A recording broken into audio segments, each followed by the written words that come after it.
ఈ సమయంలో సమకూర్చే దేవుడి గురించి నేను మాట్లాడాలని కోరుకుంటున్నాను. హల్లెలూయా. అందరు గట్టిగానండి, సమకూర్చే దేవుడు. అందరనండి, నా దేవుడు సమకూర్చే దేవుడు. ఈ విషయం గురించి ఎందుకు బోధించాలని కోరుకుంటున్నానంటే, లాస్ట్ 2 రోజుల్లో కూడా అనేక మందితో మాట్లాడడానికి దేవుడు అవకాశం ఇచ్చాడు. అలాగే ప్రార్థనలు చేయడానికి కూడా అవకాశం ఉండింది. అనేక సార్లు వాళ్ళు ఆర్థిక ఇబ్బందుల్లో చాలామంది అప్పుల గురించన్నా, లేకపోతే వాళ్ళ ఉద్యోగాల గురించన్నా, ఒక సీట్ గురించన్నా, లేకపోతే వాళ్ళ కాలేజ్ ఫీజు, వాళ్ళ పిల్లల్ని చదివించడానికి ఇబ్బందుల్లో ఉన్నటువంటి పరిస్థితుల్లో ఉన్నారు. దాని గురించి ప్రార్థన చేయమని అనేక మంది అడిగారు. సో మనము ప్రార్థన చేసుకోవడము చాలా ముఖ్యము, విశ్వాసముతో ప్రార్థన చేయడం ముఖ్యము. కానీ అది చేస్తున్న సమయంలో కూడా మనము ఎటువంటి దేవునికి ప్రార్థన చేస్తున్నామో కూడా సరిగ్గా తెలుసుకోవాలి. అసలు మన సమకూర్పు గురించి ఆయన ఏ విధముగా ఆలోచిస్తున్నాడు, మన జీవితాల్లో మనకు ఉన్నటువంటి సమస్యల గురించి ఆయన అభిప్రాయం ఏంటి, ఆయన దాని గురించి ఎలాగా ఆలోచిస్తున్నాడు. మనము లేమిలో ఉన్నప్పుడు, లేకుండా జీవిస్తున్నప్పుడు, పేదరికములో ఉన్నప్పుడు, మన అవసరతలు తీరకుండా ఉండే సమయంలో ఆయన మన గురించి ఏమనుకుంటున్నాడు అనేది కూడా మనము సరిగ్గా అర్థం చేసుకోవాలన్నమాట. సో ఆ పునాది మీద చూడండి, మత్తయి సువార్త 4వ అధ్యాయము 24, 25 వచనాలు ఒకసారి మన బైబిల్ తెరుచుకుందాము. Matthew chapter 7 verse 24 and 25. చాలా మందికి తెలిసినటువంటి వచనాలు, కానీ ఒకసారి చదువుదాం. చూడండి. కాబట్టి ఈయన మాటలు విని వాటి చెప్పున చేయు ప్రతి వాడును బండ మీద తన ఇల్లు కట్టుకొనిన బుద్ధిమంతుని పోలి ఉండును. వాన కురిసినను, వరదలు వచ్చెను, గాలి విసిరి ఆ ఇంటి మీద కొట్టెను, కానీ దాని పునాది బండ మీద వేయబడను గనుక అది పడలేదు. హల్లెలూయా. గమనించండి, ఇక్కడ బుద్ధివంతుని పోలియుండును. ఓకే, బుద్ధివంతు పోలియుండును. బుద్ధి ఉన్న వ్యక్తిలాగా మనము జీవించాలంటే, దేవుని యొక్క జ్ఞానముతో జీవించాలంటే 2 విషయాలు గమనించాలి. Number 1, we must hear the word and then we must do the word. వాక్యమును విని ఆ వాక్య ప్రకారం చేయాలి. హల్లెలూయా. We must hear the word and we must do the word. వాక్యమును విని దాని ప్రకారం చేయాలి. The Bible says if we only hear the word and do not do it, then we are deceiving ourselves. Bible సెలవిస్తుంది, కేవలం వాక్యం విని దాని ప్రకారం చేయకపోతే మనల్ని మనమే మోసగించుకుంటున్నామంట. సో ఈ రోజు మనము సమకూర్చే దేవుడు, ద గాడ్ హూ ప్రొవైడ్స్ గురించి మనము నేర్చుకుంటున్నప్పుడు, ఆ వాక్యము ద్వారా విశ్వాసములో ఎదగాలి. అంత మాత్రమే కాదు, ఆ వాక్యములో తెలుసుకుంటున్నటువంటి జ్ఞానము బట్టి మన జీవితంలో తీర్మానాలు తీసుకోవాలి, ప్రవర్తించాలి. హల్లెలూయా. సో అంటే మనము విన్నటువంటి సువార్త, విన్నటువంటి మాటలు బట్టి మనము తీర్మానాలు తీసుకుంటూ మనము జీవించాలి. మార్క్ సువార్త 7వ అధ్యాయంలో కూడా మనం గమనించినట్లయితే అక్కడ అంటాడు, they make the word of God of no effect because of their vain traditions. నియమించిన మీ పితృపారంపర్యం వలన దేవుని వాక్యం నిరర్ధకము చేయుదురు. దేవుని వాక్యాన్ని ఏం చేస్తున్నారు? నిరర్ధకము చేస్తున్నారంట. ఎందుకు? వాళ్ళ ఆచారాలు బట్టి. అంటే ఒక్కొక్కసారి మనం కొన్ని నేను చూపించే వచనాలు మీకు ముందరే తెలుసు, అనేక సార్లు వినుండుంటారు, అనేక సార్లు బోధలు కూడా వినుండుంటారు, అనేక సార్లు మీరు చదివుండుంటారు. చదివినంత మాత్రాన మనకి ఆ వచనము నుంచి రావాల్సిన వెలుగంతా వచ్చేసిందని కాదు, లేకపోతే ఆ వాక్యము నుంచి రావాల్సినటువంటి సత్యం అంతా కూడా మనము తెలుసుకున్నాం అనేది కాదు. కానీ ఎన్నిసార్లు వినుట వలన ఏమొస్తుందంట? గట్టిగా చెప్పండి ఒకసారి. వెనకాల ఉన్న వాళ్ళు గట్టిగా చెప్పండి ఒకసారి. Very good. విశ్వాసము వస్తుంది. విశ్వాసము మాత్రమే కాదు, కానీ వాక్యము ద్వారా మన జీవితంలోకి వెలుగు వస్తుంది. అందరూ వెలుగు అనండి. వెలుగు వస్తుంది అన్నమాట. అంటే ఎక్కడైతే మనకి చీకటిగా ఉందో మన జీవితంలో, ఆర్థిక విషయాల్లో చీకటి ఉందనుకోండి, వాక్యము నీకు వచ్చిందంటే ఆ వాక్యము ద్వారా ఆ ఆర్థిక సమస్యల్లో కూడా వెలుగు రావడం మొదలు పెడుతుంది. హల్లెలూయా. ఎప్పుడైతే నీకు వెలుగు వస్తుందో, ఎప్పుడైతే ఆ జ్ఞానం వస్తుందో, ఎప్పుడైతే విశ్వాసం వస్తుందో, దాని ప్రకారము నువ్వు తీర్మానాలు తీసుకున్నట్లయితే, దాని ప్రకారము నువ్వు అడుగులు వేయడం మొదలుపెట్టినట్లయితే, ఇప్పుడు నీ జీవితాన్ని ఆ బండ మీద, ఆ రాయి మీద, ఆ వాక్యము మీద నువ్వు కట్టుకుంటున్నావు. అటువంటి జీవితంలో సాతాను ఏది ప్రయత్నించినా, సాతాను ఎన్ని శోధనలు తీసుకురావడానికి ప్రయత్నించినా కూడా మనకి దేవుడు ఒక వాగ్దానం ఇచ్చాడు. ఆ వాగ్దానం ఏంటి? ఎటువంటి వరద వచ్చినా, ఎటువంటి గాలి వచ్చినా, ఎటువంటి తుఫాను వచ్చినా మన జీవితము మాత్రము స్థిరముగా ఉంటుందంట. హల్లెలూయా. ఎప్పుడు స్థిరముగా ఉంటుంది? కేవలం మనం ప్రార్థన చేసినప్పుడు కాదు, అవసరతలో ఉన్నప్పుడు ప్రార్థన చేసినప్పుడు కాదు, అవసరతలో ఉన్నప్పుడు కన్నీరు కార్చినప్పుడు కాదు. ఎప్పుడు స్థిరంగా ఉంటుందంట? ఆయన వాక్యము మీద మనము మన జీవితాలు కట్టుకున్నప్పుడు. హల్లెలూయా. సో మన ప్రశ్న ఏంటంటే, ఆర్థిక విషయాల్లో మనం చాలామంది బైబిల్స్ ఉంటాయి క్రైస్తవులకి, మనం సంఘానికి వస్తుంటారు, ప్రార్థనలు చేస్తుంటారు. అయినప్పటికీ ఎందుకు ఇంతమంది క్రైస్తవుల జీవితంలో ఆర్థిక సమస్యల్లో జీవిస్తుంటారు? ఎందుకంటే చాలాసార్లు వాళ్ళ జీవితాల్లో ఆర్థిక విషయాలు వచ్చేసేటప్పటికీ వాళ్ళ జీవితాలు రాయి మీద, వాక్యము మీద వాళ్ళు కట్టుకోవట్లేదు. కాబట్టి అనేక సార్లు వాళ్ళు మంచి మనసులో మంచి కోరికలు ఉండొచ్చు, ప్రార్థనలు కూడా చేస్తారు. దేవా నాకు ఇది కావాలయ్యా, దేవా నా పిల్లల జీవితంలో ఇది నెరవేర్చబడాలి, అది నెరవేర్చబడాలి, ఈ ఆశీర్వాదం చూడాలి, ఆ కటాక్షం విడుదలవ్వాలి, ఆ ఉద్యోగం రావాలి, గవర్నమెంట్ సీట్ రావాలి, గవర్నమెంట్ ఉద్యోగం రావాలి. ఇవన్నీ ప్రార్థనలు చేస్తున్నాం. కానీ మన జీవితాలు ఆయన వాక్యానుసారంగా మనము కట్టుకుంటున్నామా లేదా అనేది మనము ప్రశ్నించుకోవాలి. సో గుర్తుపెట్టుకోండి, anything that is built on the rock will never fall. బండ మీద కట్టిన ఏదైనా ఎన్నడూ కూడా పడిపోదు. బండ మీద అంటే ఇక్కడ వాక్యము మీద. సో వాక్యము మీద, వాక్యముపై నిర్మించబడిన ఏదైనా కూడా ఎప్పటికీ కూలిపోదు అన్నమాట. ఎప్పటికీ కూలిపోదు, ఎప్పటికీ స్థిరముగానే ఉంటుంది. ఇంకొకటి పాయింట్ గుర్తుపెట్టుకోండి, the right foundation will determine the right outcomes in life. జీవితంలో సరైన పునాది సరైన ఫలితాలను ఇస్తుంది. సరి అయిన పునాది ఉందనుకోండి, సరి అయిన ఫలితం ఉంటుంది అనమాట. మన జీవితంలో ఒక పెద్ద బిల్డింగ్ కట్టుకోవాలనుకోండి, ఇప్పుడు ఈ బ్యూటిఫుల్ చర్చ్ ఉంది ఇక్కడ. ఇటువంటి బిల్డింగ్ కట్టడానికి ముందర ఏం చేయాలి? ఒక స్ట్రాంగ్ ఫౌండేషన్ వేయాలి. ఆ పునాది వేయకుండా కట్టడం మొదలు పెట్టారనుకోండి, కొన్ని రోజులు చూడడానికి మంచిగానే ఉంటుంది, కానీ కొన్ని రోజుల తర్వాత ఒక పెద్ద డిస్ట్రాక్షన్ వస్తుంది. ఎందుకు? ఎప్పుడో అందరూ హాల్లో ఉన్నప్పుడు, ప్రేయర్ మీటింగ్ అవుతున్నప్పుడు కూడా కూలిపోయేటటువంటి అవకాశం ఉంటుంది. కానీ అటువంటి కార్యము జరగకూడదంటే ముఖ్యంగా ఏం చేయాలి? పునాది వేయాలి. హల్లెలూయా. సో మన జీవితంలో కూడా ఆర్థిక విషయాలు వచ్చేసేటప్పటికి ఒక సరి అయిన పునాది వేయడము చాలా ముఖ్యము. నేను ఇందాక మొదలు పెట్టినప్పుడు అన్నాను, అసలు దేవుని యొక్క ఆలోచనలో ఆర్థిక విషయాల గురించి ఎలాగ ఆలోచిస్తాడో ఒకసారి గమనిద్దాం. ఓకే, బైబిల్ ఆది కాండము నుంచి మొదలు పెట్టినప్పటి నుంచి మనం చూసినట్లయితే, during the time of Adam, during the time of creation, ఆదాముని ఆయన సృష్టించినప్పుడు ఎటువంటి ప్రాంతంలోకి తీసుకొచ్చాడో ఒకసారి గమనిద్దాం. ఓకే, జెనసిస్ చాప్టర్ 1లో చూసినట్లయితే, ఆది కాండము 1వ అధ్యాయంలో చూసినట్లయితే, దేవుడు మానవుడిని సృష్టించక ముందరే మానవుడికి కావాల్సింది అంతా కూడా సృష్టించాడు. మొట్టమొదటిగా అన్నీ సృష్టించిన తర్వాత ఆఖరిగా మానవుడిని సృష్టించాడు. గమనించినట్లయితే మానవుడిని సృష్టించిన తర్వాత మానవుడి కొరకు మళ్ళీ ఇంకా ఏది సృష్టించాల్సిన అవసరతే లేదు. అంటే ఏంటి? మానవుడు రాకముందరే మానవుడికి అవసరతలు అన్నీ కూడా ఆలోచించాడు. మానవుడు పుట్టక ముందర, మానవుడు ఇంకా మాటలు రాకముందర, మానవుడు ఇంకా ప్రార్థన చేయక ముందర, మానవుడు ఏ దాని కొరకు అడగక ముందరే ప్రతిదీ కూడా దేవుడు ఆలోచించి మానవుడి కోసము సృష్టించాడంట. హల్లెలూయా. That means God placed Adam in an environment of abundance. సమృద్ధి యొక్క వాతావరణంలో దేవుడు ఆదామును ఉంచాడు. సో చూడండి, ఆదాముని ఎటువంటి వాతావరణంలోకి తీసుకొచ్చాడు? సమృద్ధి అయిన వాతావరణము. అందరూ సమృద్ధి అనండి. ఓకే, గమనించండి. దాని తర్వాత పాపము గురించి ఆ సమృద్ధి నుంచి పావర్టీలోకి, పేదరికంలోకి వెళ్ళిపోయాడు. ఆ పేదరికంలో ఉన్నప్పుడు కూడా గమనించినట్లయితే తర్వాత నోవాని చూస్తాము. నోవా తర్వాత ఆఖరికి అబ్రహాం దగ్గరికి వస్తాం.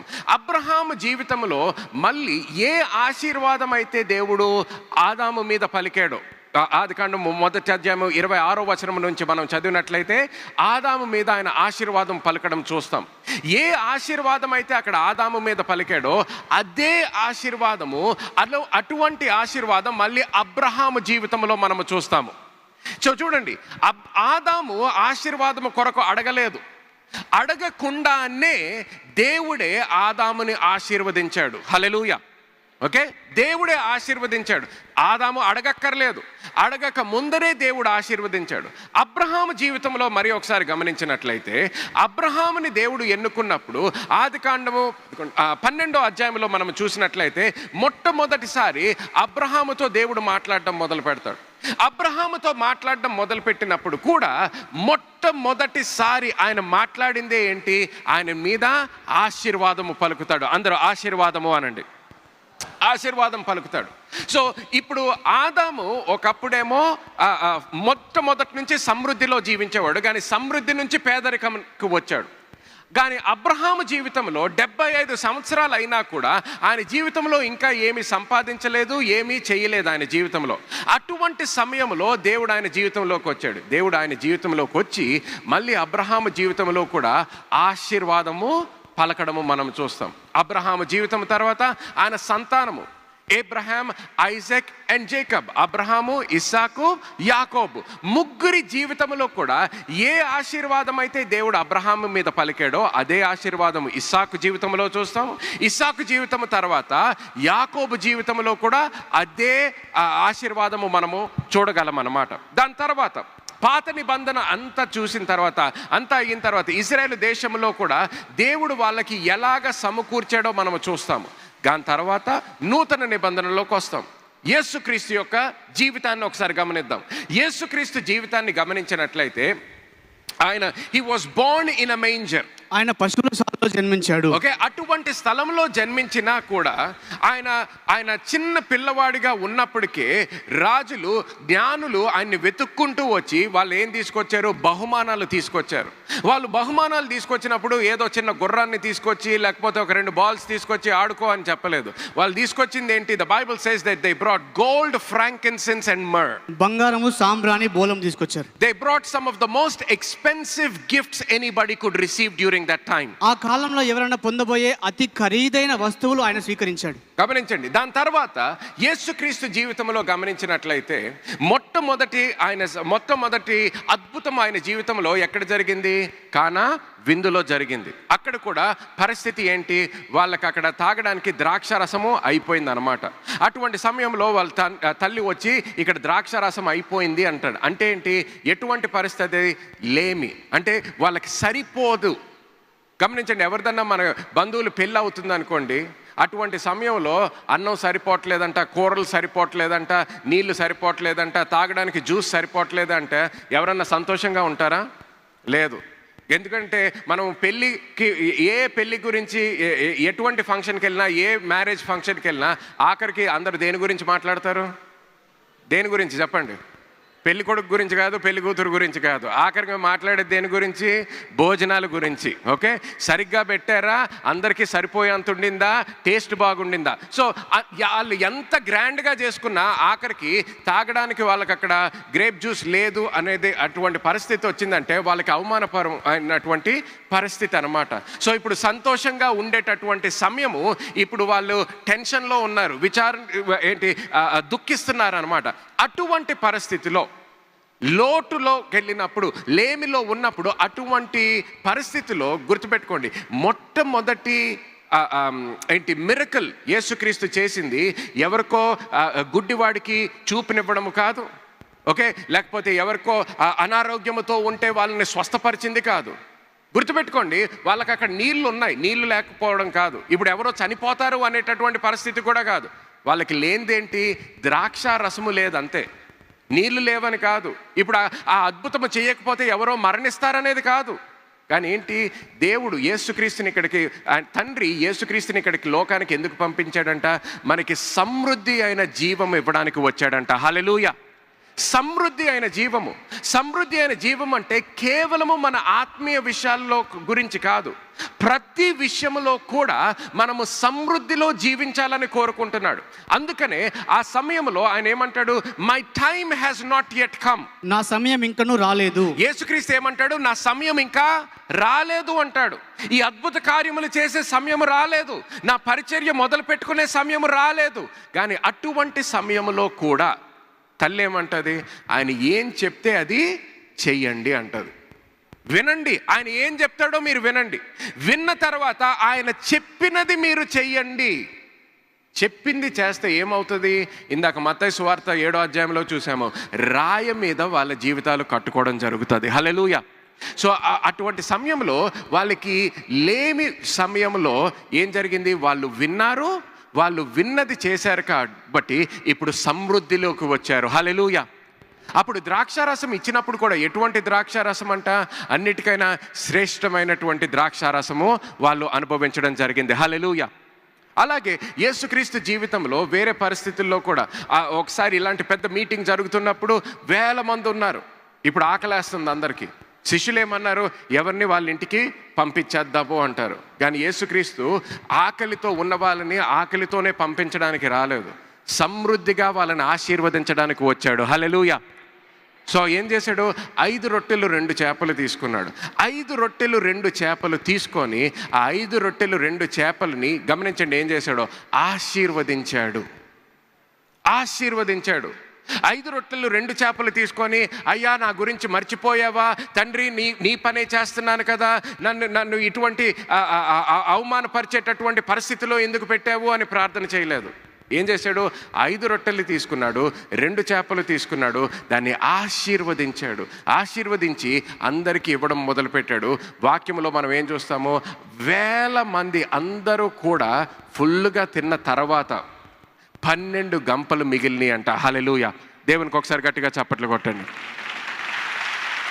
సో ఏం చేశాడు అక్కడ? దేవుడు సమకూర్చాడు. హల్లెలూయా. సో ఈ ఉదాహరణలు త్వరగా ఎందుకు చూపిస్తున్నానంటే, నువ్వు బైబిల్లో ఎక్కడ చదివినా, ఆదికాండములో మొదలు పెట్టుకున్నా, తర్వాత అబ్రహాము యొక్క జీవితము చూసిన, అబ్రహాము యొక్క సంతానం ఇజ్రాయేలు దేశాన్ని అంతటినీ చూసిన, పాత నిబంధన చదివినా కూడా, మళ్ళీ నూతన నిబంధనకి యేసుక్రీస్తు జీవితంలో గమనించినట్లయితే కూడా ఎక్కడైనా తక్కువ అయిపోతుంది, ఎక్కడైనా లేమిలో జీవిస్తున్నారు, ఎక్కడైనా పేదరికము కనిపిస్తుంది అంటే అటువంటి పరిస్థితుల్లో వాళ్ళని వదిలిపెట్టలేదు. ఎక్కడైతే పేదరికం ఉందో అక్కడ ఆయన సమకూర్పు కనిపించేటట్టు ఆయన కార్యాలు చేశాడు. హల్లెలూయా. దాని తర్వాత యేసుక్రీస్తు యొక్క జీవితంలో మాత్రమే కాదు, యేసుక్రీస్తు శిలువ మీద మరణించిన తర్వాత, తిరిగి లేవనెత్తబడిన తర్వాత, ఆయన పరలోకానికి వెళ్ళిన తర్వాత, ఇప్పుడు సంఘము స్థాపించబడ్డది. సంఘము స్థాపించబడిన తర్వాత ఇప్పుడు మన జీవితాలు ఎలాగో జీవించాలి. సంఘము స్థాపించబడిన తర్వాత ఎటువంటి సమకూర్పు చూస్తాము? అపోస్తలుల కార్యములో చూసినట్లయితే వాళ్ళందరూ కూడా కలిసి జీవించడం మొదలుపెట్టినప్పుడు వాళ్ళ సంఘములో ఎవ్వరికి కూడా ఎటువంటి లోటు లేకుండా జీవించారంట. హల్లెలూయా. ఎవ్వరికి కూడా ఎటువంటి లోటు లేకుండా జీవించారు. అంత మాత్రమే కాదు, యేసుక్రీస్తు జీవించినప్పుడు ఆయన చేస్తున్నటువంటి అద్భుత కార్యముల ద్వారా సమకూర్పు చూసాము. కానీ ఇప్పుడు యేసుక్రీస్తు ఈ లోకములో లేడు, యేసుక్రీస్తు పరలోకములో ఉన్నాడు, వాళ్ళ తండ్రితో ఉన్నాడు, కుడిపార్శ్వమున కూర్చున్నాడు. సో అటువంటి స్థానములో మనల్ని కూడా తీసుకున్నాడు. సో ఇప్పుడు నూతన నిబంధనకు వచ్చేసేటప్పటికి the Bible says that we are joint heirs with Christ. క్రీస్తుతో సహవారసులము. ఇప్పుడు ఏంటి? క్రీస్తుతో, గట్టిగా చెప్పండి, క్రీస్తుతో సహవారసులము. సో క్రీస్తుతో సహవారసులం అంటే ఏంటి? ఆయనకి ఏది ఉందో అంతా నీకు కూడా ఉన్నట్టు. హల్లెలూయా. అందరు విశ్వాసంతో అనండి, యేసుక్రీస్తుకి ఏది ఉన్నా అది నాకు ఉన్నట్టే. హల్లెలూయా. చూడండి, ఒక్కొక్కసారి మీకు ఫ్యామిలీస్లో బ్యాంక్లో జాయింట్ అకౌంట్స్ ఉంటాయి. ఓకే, జాయింట్ అకౌంట్ అంటే ఏంటి? 2 వ్యక్తులు, కానీ 2 వ్యక్తులకి కూడా ఈక్వల్ రైట్స్ ఉంటాయి. 2 కూడా సైన్ చేయవచ్చు చెక్ మీద, 2 కూడా డబ్బులు ట్రాన్స్ఫర్ చేయవచ్చు. అంటే 2 వ్యక్తులైనా ఒక వ్యక్తికి ఎంత హక్కు ఉందో ఆ వేరే వ్యక్తికి కూడా అంతే హక్కు. ఆ బ్యాంకులో ఒక 1000 రూపాయలు ఉన్నాయంటే ఒక వ్యక్తి ఎంత ఖర్చు పెట్టగలుగుతాడో వేరే వ్యక్తి కూడా అంతే ఖర్చు పెట్టగలుగుతాడు. అందులో 1000 కోట్లు ఉన్నాయనుకోండి, ఒక వ్యక్తి ఎంత ఖర్చు పెట్టగలుగుతాడో వేరే వ్యక్తి కూడా అంతే ఖర్చు పెట్టగలుగుతాడు. హల్లెలూయా. సో ఇక్కడ దేవుడు ఏమంటున్నాడు? ఇప్పుడు యేసు క్రీస్తులో మనం ఉన్నాము కాబట్టి, నూతన సృష్టిగా మనము మార్చబడ్డాము కాబట్టి, ఇప్పుడు దేవునితో క్రీస్తుతో సహవారసులమంట. హల్లెలూయా. సో క్రీస్తుతో సహవారసులం అంటే క్రీస్తులాగా ఆలోచించడం మొదలు పెట్టాలి. క్రీస్తులాగా ఆలోచించడం మొదలు పెట్టాలి. ఆర్థిక విషయాల గురించి వచ్చేసేటప్పటికి మానవుడిలాగా ఆలోచించొద్దు, లేనివాడిలాగా ఆలోచించొద్దు, వరంగల్ వ్యక్తిలాగా ఆలోచించొద్దు, ట్రైసిటీ వ్యక్తిలాగా ఆలోచించొద్దు, తెలుగు వ్యక్తిలాగా ఆలోచించొద్దు, భారతీయుడిలాగా ఆలోచించొద్దు. దేవుని రాజ్యానికి సంబంధించిన వ్యక్తిగా ఆలోచించడము మొదలు పెట్టాలి. హల్లెలూయా. దేవుని వ్యక్తులుగా, రాజ్యములో జీవిస్తున్న వ్యక్తిగా ఆలోచించడం మొదలు పెట్టాలి. క్రీస్తుతో సహవారసులుగా ఉన్న వాళ్ళు ఎలాగ ఆలోచిస్తారో అలాగ ఆలోచించడం మొదలు పెట్టాలి. హల్లెలూయా. ఎందుకు? అది సత్యము కాబట్టి. అది సత్యము. కాబట్టి కొంతమంది అనొచ్చు, పాస్టర్ గారు మీకు నా జీవితం గురించి మీకు తెలియదేమో, నా కుటుంబం గురించి నీకు తెలియదేమో, నా అప్పుల గురించి మీకు తెలియదేమో, మా స్టోరీ, మా చరిత్ర గురించి మీకు తెలియదేమో పాస్టర్ గారు. గమనించండి, క్రీస్తులో ఉన్న ప్రతి వ్యక్తి కూడా నూతన సృష్టి. అది సత్యము, అది సత్యము. నీకు దేవునిలో ఉన్న గుర్తింపు ఏంటంటే, నువ్వు వరంగల్కి చెందిన వ్యక్తివని కాదు, లేకపోతే అమెరికాకి చెందిన వ్యక్తివని కాదు, ఆస్ట్రేలియాకి చెందిన వ్యక్తివని కాదు, తెలుగు కాదు, హిందీ కాదు, ఇంగ్లీష్ కాదు, స్పానిష్ కాదు, ఏ కులము ఏ మతము కాదు, ఏ ఏ ఏ కుటుంబం నుంచి వచ్చావో దాన్ని బట్టి కాదు. క్రీస్తులో ఉన్న ప్రతి వ్యక్తికి కూడా ఒకటే గుర్తింపు ఉంది. అది ఏంటంటే, నువ్వు నూతన సృష్టిగా మార్చబడ్డావు. హల్లెలూయా. అందుకని ఆయన ఏమంటాడు, పాతవన్నీ గతించినాయి, పాతవన్నీ గతించినాయి, సమస్తము క్రొత్తవాయను అన్నాడు. హల్లెలూయా. అంటే నువ్వు ఒక గొప్ప కుటుంబం నుంచి వచ్చిన పాతవన్నీ గతించినాయి. నువ్వు పెద్ద కుటుంబం నుంచి రావచ్చు, అదంతా గతం. చిన్న కుటుంబం నుంచి రావచ్చు, అదంతా గతము. ఎంతో చదువుతో రావచ్చు, అదంతా గతము. ఏమి చదువు లేకుండా రావచ్చు, అదంతా గతము. అర్థమవుతుందా? నీకు క్రీస్తు రాకముందర, క్రీస్తులోకి నువ్వు వెళ్ళకముందర, క్రీస్తు నీ జీవితంలోకి రాకముందర నీకు ఏ గుర్తింపు వచ్చినా గుర్తుపెట్టుకోండి, అది దాన్ని బట్టి కాదు దేవుడు నిన్ను ఆశీర్వదించేది, దాన్ని బట్టి కాదు దేవుడు నిన్ను ఈరోజు చూసేది, దాన్ని బట్టి కాదు దేవుడు నీకు ఇచ్చిన గుర్తింపు. ఆయన ఇచ్చిన గుర్తింపు ఏంటంటే, క్రీస్తులో ఉన్న ప్రతి వ్యక్తి ఇప్పుడు నూతన సృష్టి అంట. అందరు గట్టిగా నేను నూతన సృష్టి అనండి. అంటే ఏంటి? అది నీకు ఒక నూతన గుర్తింపు ఇవ్వబడ్డది అన్నమాట. సో ఇప్పుడు నువ్వు ప్రార్థన చేసిన ఆ నూతన గుర్తింపుతో ప్రార్థన చేయాలి. నువ్వు నీ భవిష్యత్తు గురించి ఆలోచించినప్పుడు ఆ నూతన గుర్తింపు, ఆ నూతన గుర్తింపుతో నువ్వు ఆలోచించాలి. దాని ప్రకారము నువ్వు ఆలోచించాలి, దాని ప్రకారము నువ్వు తీర్మానాలు తీసుకోవాలి, దాని ప్రకారము నువ్వు నీ ప్రార్థనలు కూడా నువ్వు చేయడం మొదలు పెట్టాలి. ఎందుకు? ఆ గుర్తింపు నీకు క్రీస్తు ఇచ్చాడు కాబట్టి. అర్థమైతే ఒకసారి గట్టిగా హల్లెలూయా అనండి. అంత మాత్రమే కాదు, ఈ నూతన సృష్టిగా నువ్వు మార్చబడిన తర్వాత ఒక వచనం చూపిస్తాను. Go with me to 2 Peter chapter 1 and verse 3. 2 Peter chapter 1 and verse 3. If you can, yeah, just read it. తన మహిమను బట్టి గుణాతిశయమును బట్టి మనలను పిలిచిన వారిని గూర్చిన అనుభవ జ్ఞానం మూలముగా ఆయన దైవ శక్తి జీవమునకును భక్తికిని కావలసినవన్నిటిని మనకు దయచేయుచున్నందున దేవుని గూర్చినట్టు మన అక్కడ కాపండి. గమనించండి, ఇక్కడ ఇది నూతన నిబంధనలో రాయబడినటువంటి వాక్యము. ఈ నూతన నిబంధనలో రాయబడినటువంటి వాక్యము నీ గురించి నా గురించి రాస్తున్నాడు అనమాట. ఇక్కడ రాస్తూ ఇక్కడ ఏమంటున్నాడు? నీ జీవము నకును, అందరూ నా జీవము నకును అనండి, నా భక్తికి అనండి. చూడండి, అందరికీ కూడా స్క్రీన్ మీద ఉంది. ఓకే, ఇదేదో కొత్త వర్షన్ కాదు, మీ బైబిల్స్లో ఉన్న వచనమే. ఆ వచనములో ఈ సత్యం ఏమంటున్నాడు? నీ జీవమునకును నీ భక్తికి కావలసినవన్నిటినీ అంటే ఏదన్నా మిగిలిపోయిందా? చెప్పండి గట్టిగా. లేదు. సో నీకు కావలసినవన్నిటినీ, నీ జీవానికి నీ భక్తికి కావలసినటువన్నిటినీ కూడా ఏం చేశాడంట? తెలుగులో దయచేయుచున్నందున అని ఉంది, అవునా కాదా? ఓకే, దయచేయుచున్నందున. ఇంగ్లీష్లో చూసినట్లయితే మీకు ఇంగ్లీష్ ట్రాన్స్లేషన్ కింద ఉంది, సైడ్ స్క్రీన్స్ మీద చూడొచ్చు. అక్కడ as his divine power has given, అందరు గట్టిగా గివెన్ అనండి. గివెన్ అంటే ఏంటి? జరిగినటువంటి కార్యము. ఇంగ్లీష్లో గివెన్ అని ఉంది, తెలుగులో దయచేయుచున్నందున అని ఉంది.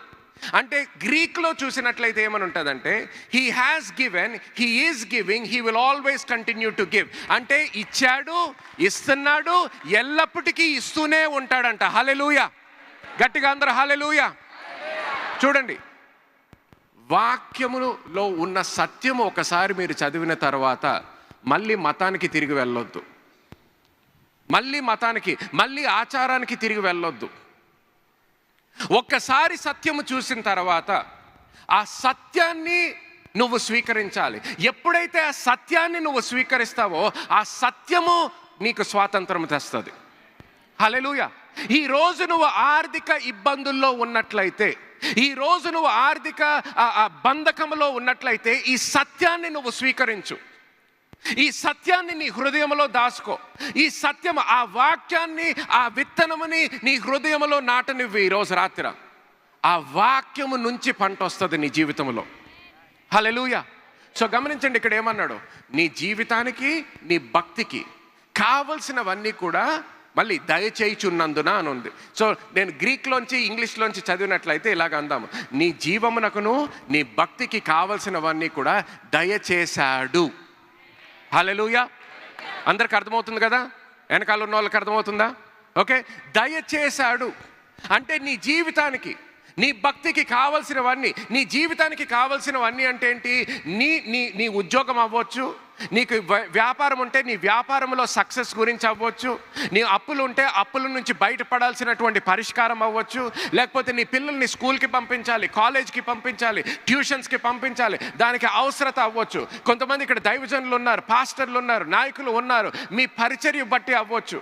దేవుడు దేని కొరకైతే మిమ్మల్ని పిలుచుకున్నాడో, దేని కొరకైతే మిమ్మల్ని సృష్టించాడో, దేని కొరకైతే మిమ్మల్ని ఏర్పరిచాడో అది మీ జీవితంలో నెరవేర్చబడ్డానికి, మీ జీవితానికి కావాల్సింది అన్నీ కూడా ఆయన దయచేశాడు అంటున్నాడు. హల్లెలూయా. దయచేశాడు. ఇప్పుడు దాన్ని బట్టి మనం ఇప్పుడు ఏం చేసుకోవాలి? మన మనసులు మారి రూపాంతరము చెందాలి. రోమపత్రిక 12వ అధ్యాయం 2వ వచనంలో ఉంటుంది, మీ మనసులు మారి రూపాంతరము చెందుడి. మన మనసులు దేని బట్టి మారాలి? సత్యము బట్టి మారాలి, వాక్యము బట్టి మారాలి. సో గమనించండి, వాక్యానుసారంగా మనం ఆలోచించినట్లయితే నీ జీవితానికి నీ భక్తికి కావలసినవన్నీ కూడా దేవుడు ఏం చేశాడు? దయచేశాడు. చూడండి, దయచేశాడు అన్నప్పుడు దయచేసిన తర్వాత, ఇచ్చిన తర్వాత, ఇచ్చిన దానికోసమే మళ్ళీ మళ్ళీ మళ్ళీ మళ్ళీ అడిగామనుకోండి, ఏం చేయగలుగుతాడు ఆయన? ఏమన్నా చేయగలుగుతాడా? ఎందుకు? ఆయన ఇచ్చిన దాని కొరకు మనం అడుగుతున్నాము. అనేక సార్లు మన ప్రార్థనలు చేసిన తర్వాత కూడా, పాస్టర్ గారు నేను ఎన్నోసార్లు ప్రార్థన చేస్తున్నాను, అయినా నేను విజయం చూడట్లేదు, అయినా నాకు ద్వారం తెరవబడట్లేదు. ఎందుకంటే ఆయన ఇచ్చేసిన దాని కొరకు నువ్వు మళ్ళీ అడుగుతున్నావు, ఇచ్చిన దాని కొరకు మళ్ళీ అడుగుతున్నావు. ఇచ్చిన దాని కొరకు నువ్వు మళ్ళీ అడుగుతూ ఉన్నావు అనుకో, ఆయన ఇంకేం చేయగలుగుతాడు? ఏం చేయలేడు. అది మన జీవితంలో ఆత్మీయంగా మనం అది తెలుసుకోలేదనుకోండి, మన కళ్ళు విప్పబడలేదనుకోండి, మనము లోకములో ఉన్న వాళ్ళలాగే మనం ఆలోచిస్తుంటాము. సో చూడండి, ఆర్థిక ఇబ్బందుల్లో ఉన్నప్పుడు కేవలం క్రైస్తవులు ప్రార్థన చేసుకోరు, ప్రతి మతములో ఉన్న వాళ్ళు కూడా ప్రార్థన చేసుకుంటుంటారు. ఉద్యోగాలు కావాలని వాళ్ళు ప్రార్థన చేసుకుంటుంటారు, వీసాలు కావాలని వాళ్ళు ప్రార్థన చేసుకుంటారు, అన్యులు కూడా ప్రార్థన చేసుకుంటారు, ఎగ్జామ్లో సక్సెస్ అవ్వాలని వాళ్ళు ప్రార్థన చేసుకుంటారు, గవర్నమెంట్ సీట్ రావాలని వాళ్ళు కూడా మొక్కుకుంటూ ఉంటారు. సో ఈ అన్నిటికీ వాళ్ళు మొక్కుకుంటారు, మనం మొక్కుకుంటాం, వాళ్ళు ఉపవాసం ఉంటారు, మనం ఉపవాసం ఉంటారు, వాళ్ళు ప్రార్థన చేస్తుంటారు, మనం ఇంకా తేడా ఏంటి? అది ప్రశ్న. తేడా ఏంటి? క్రైస్తవులం అంటే తేడా ఏంటి? దేవుడు మన తండ్రి అంటే తేడా ఏంటి అనేది ప్రశ్న. చూడండి, ఏ మతంలో కూడా దేవుడు నా తండ్రి అనరు, కానీ మనం అంటుంటాం. దానికి అర్థం ఉండాలి కదా. అంటే ఎటువంటి తండ్రి మన తండ్రి?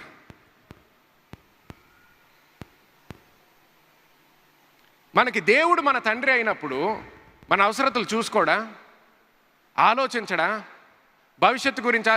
నేను ఒక మానవుడిగా ఉండి నా 3 పిల్లల గురించి, వాళ్ళ స్కూల్ ఫీజుల గురించి నేను ఆలోచిస్తాను, యూనిఫామ్స్ గురించి ఆలోచిస్తాను, బుక్స్ పెన్సిల్స్ ఉన్నాయా లేదా, ఒక సరైన స్కూల్ బ్యాగ్ ఉందా, స్కూల్ బ్యాగ్ చిరిగిపోతుంటే కొత్త స్కూల్ బ్యాగ్ కొని, వాళ్ళు అడగక్కర్లేదు, వాళ్ళు అడగక ముందరే చిరిగిపోతుంది, పాతగా అయిపోతుంది, ఇంకొక షూస్, ఇంకొక స్కూల్ బ్యాగ్. అంటే అంత కూడా ఆలోచించడా దేవుడు మన గురించి? మరి అంత ఆలోచించగలిగేటటువంటి దేవుడైతే ఎందుకు అనుభవించట్లేదు మనం? ఆ సమృద్ధిలో ఎందుకు జీవించట్లేదు? ఎందుకంటే అనేక సార్లు జ్ఞానము లేక నశించుచున్నాము. ఏమి లేక? హోషేయ గ్రంథము 4వ అధ్యాయం 6వ వచనంలో ఉంటుంది, నా జనులు జ్ఞానము లేక నశించుచున్నారు అంటాడు.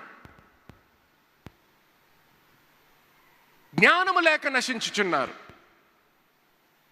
నా ప్రణాళిక లేక నశించుతున్నారు అనట్లేదు. నాకు ఇష్టం లేదు కాబట్టి నశించుచున్నారు అనట్లేదు. నా ప్రణాళిక కాదు కాబట్టి నశించుచున్నారు అనట్లేదు. నా ప్రణాళిక ఉన్న తర్వాత కూడా నశించుచున్నారు. ఎందుకు? జ్ఞానములో జీవించట్లేదు. వాళ్ళ జీవితాలు విశ్వాసముతో కట్టుకోవట్లేదు. వాళ్ళ జీవితాలు జ్ఞానము మీద కట్టుకోవట్లేదు. వాళ్ళ జీవితాలు నా నా నా మాట మీద, నా వాగ్దానము మీద కట్టుకోవట్లేదు. కానీ వాళ్ళ సొంత అభిప్రాయాలు బట్టి, లోక మర్యాదలు అనుసరిస్తూ వాళ్ళు కట్టుకుంటున్నారు. కాబట్టి నశించుచున్నారు.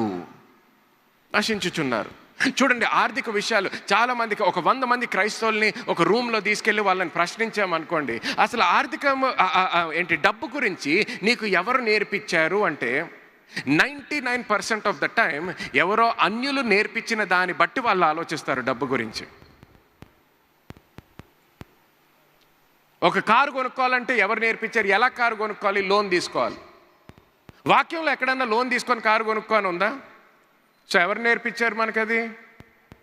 ఎవరు నేర్పించారు? లోకము నేర్పించింది. కారు కొనుక్కోవాలంటే లోన్ తీసుకోవాలి. ఎవరు చెప్పారు నువ్వు లోన్ తీసుకోవాలని? పాస్టర్ గారు బాగున్నారు, లోన్ తీసుకోకపోతే ఎలా కొనుక్కుంటాం అంటే, నేను ఈ రోజుకి అన్నీ నేర్పించలేను. కానీ వాక్యంలో నువ్వు చదవగలిగినట్లయితే, వాక్యంలో స్థిరపరచగలిగినట్లయితే, నువ్వు లోను లేకుండానే ఎలాగ కొనుక్కోగలుగుతావో దేవుని వాక్యంలో నీకు తెలుసుకోగలుగుతావు. ఈరోజు వర్షిప్ టీంలో ఉన్న ఒక 2 వ్యక్తులు, అలాగే నాకు 2 వాలంటీర్స్ మన సంఘం నుంచి వచ్చిన వాళ్ళు. లాస్ట్ సండేనే నేను వాళ్ళ వెహికల్స్ కొరకు ప్రార్థన చేశాను. ఒక అబ్బాయి ఏమో కారు కొనుక్కున్నాడు, ఇంకొకరేమో బైక్ కొనుక్కున్నారు. వాళ్ళకి నేను ఇటువంటి బోధ వాళ్ళకి కొన్ని నెలల నుంచి, కొన్ని సంవత్సరాల నుంచి వింటున్నారు. కాబట్టి ఇప్పుడు మా సంఘంలో చాలామంది వాళ్ళ ఆలోచన మారిపోయింది. వాళ్ళు కారు గురించి ఆలోచించినా, బైక్ గురించి ఆలోచించినా, ఇల్లు గురించి ఆలోచించినా కూడా లోన్ గురించి ఆలోచించారు చాలామంది.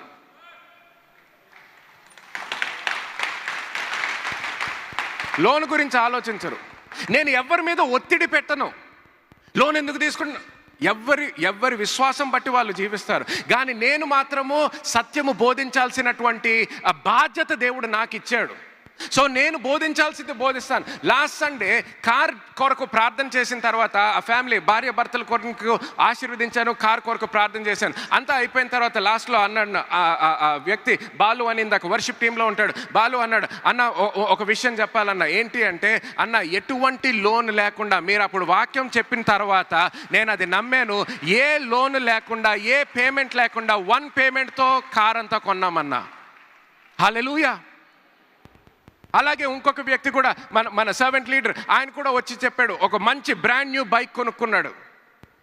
ఒక రౌండ్ వేయమన్నాడు, రౌండ్ వేసుకొని వచ్చాను. వచ్చిన తర్వాత ఆ రోజు చెప్పలేదు, 2 రోజుల తర్వాత మళ్ళీ ఇంకొక మీటింగ్లో పరిగెత్తుకుంటూ వచ్చి, అన్న నేను మొన్న చెప్పడం మర్చిపోయాను, మొన్న బైక్ కొరకు ప్రార్థన చేసావు కదా అంటే, అవును అన్నాను. అన్న మీకు చెప్పడం మర్చిపోయాను, బైక్ ఏమి ఈఎంఐ లేదన్నా, ఏమి లోన్ లేదు, ఒకేసారి వెళ్ళాను, పేమెంట్ చేశాను, ఎటువంటి ఇబ్బంది లేకుండా దేవుడు నాకు సమకూర్చాడు. హల్లెలూయా. సో ఇదేదో ఒక్క కుటుంబంలో జరుగుతున్నటువంటి విషయం కాదు, ఏదో కేవలము నా జీవితంలో జరుగుతున్నటువంటి విషయం కాదు. కానీ ఎప్పుడైతే, గమనించండి, వినుట వలన విశ్వాసం వస్తుంది. నీ జీవిత కాలం అంతా కూడా loan loan loan loan loan అనే విన్నావనుకో, లోన్ తీసుకోవడానికి విశ్వాసం వస్తుంది. అందుకని అనేక సార్లు ప్రార్థన చేసేటప్పుడు కూడా దేని కొరకు ప్రార్థన చేయమని అడుగుతారు తెలుసా చాలామంది క్రైస్తవులు? పాస్టర్ గారు లోన్ రావాలని ప్రార్థన చేయండి పాస్టర్ గారు. ఏం రావాలని? లోన్ రావాలని. ఎందుకు? ఎక్కడి నుంచి వచ్చింది ఆ విశ్వాసం చెప్పండి నాకు. ఈ బైబిల్లో ఎక్కడన్నా ఎవరన్నా లోన్ కొరకు ప్రార్థన చేశారా? కానీ మనకి ఎక్కడి నుంచి వచ్చిందా ఐడియా? లోకం నుంచి వచ్చింది ఐడియా. ఎందుకు? అన్యులు కూడా లోన్కి అప్లై చేస్తున్నారు పాస్టర్ గారు. చూడండి, ఇజ్రాయేల్ దేశంలో కూడా దేవుడు దేని కొరకు కోరుకున్నాడు? వాళ్ళకి రాజు ఇవ్వకూడదు, నేనే స్వయంగా వాళ్ళతో మాట్లాడాలి అని కోరుకున్నాడు. నా ప్రవక్తలతో నేను వాళ్ళతో మాట్లాడతాను అన్నాడు. వాళ్ళకి రాజులు అక్కర్లేదు అన్నాడు. వాళ్ళు ఏమన్నారు? మాకు రాజు కావాలి.